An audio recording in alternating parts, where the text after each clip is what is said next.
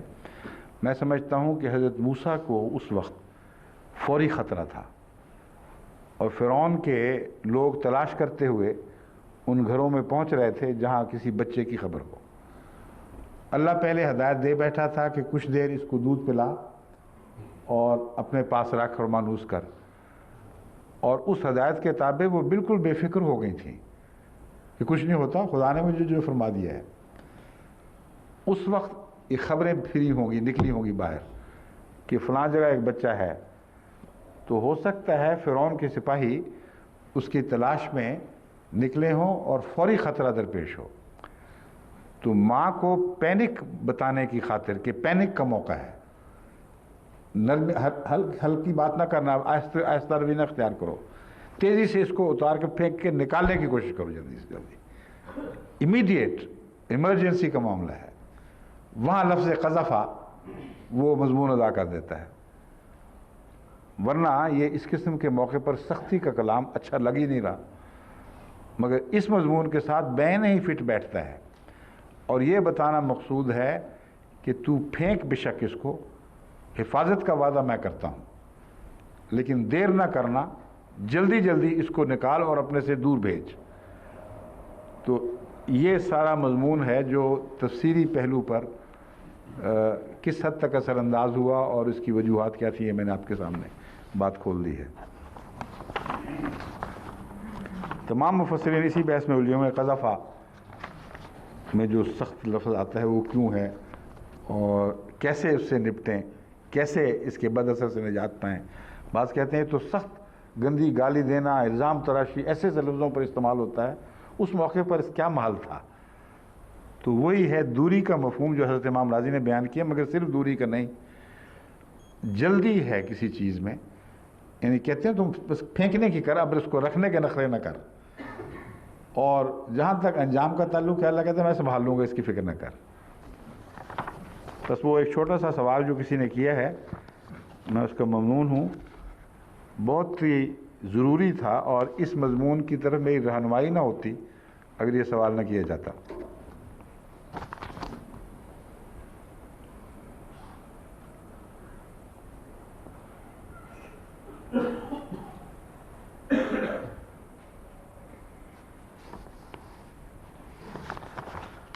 اب اصلی جو مضمون ہے اس کی طرف آئیں گے نا، نہیں آیت تفسیر، ابھی وقت ہے نا ہمارے پاس۔ اب تو روزمرہ دستور یہ بنتا جا رہا ہے کہ پچھلا قرضہ اتارنے میں ہی وقت لگ جاتا ہے اور اگلا سرمایہ کاری کا وقت ہی نہیں رہتا۔ ابھی بھی گھنٹے کے قریب ہو گیا۔ اعوذ باللہ من الشیطان الرجیم، بسم اللہ الرحمن الرحیم، ان فی خلق السماوات والارض واختلاف اللیل والنہار لآیات لأولی الالباب الذین یذکرون اللہ قیاما وقعودا وعلی جنوبہم وَيَتَفَكَّرُونَ فِي خَلْقِ السَّمَاوَاتِ وَالْأَرْضِ رَبَّنَا مَا خَلَقْتَ هَذَا بَاطِلًا سُبْحَانَكَ فَقِنَا عَذَابَ النَّارِ۔ آل عمران آیت 192۔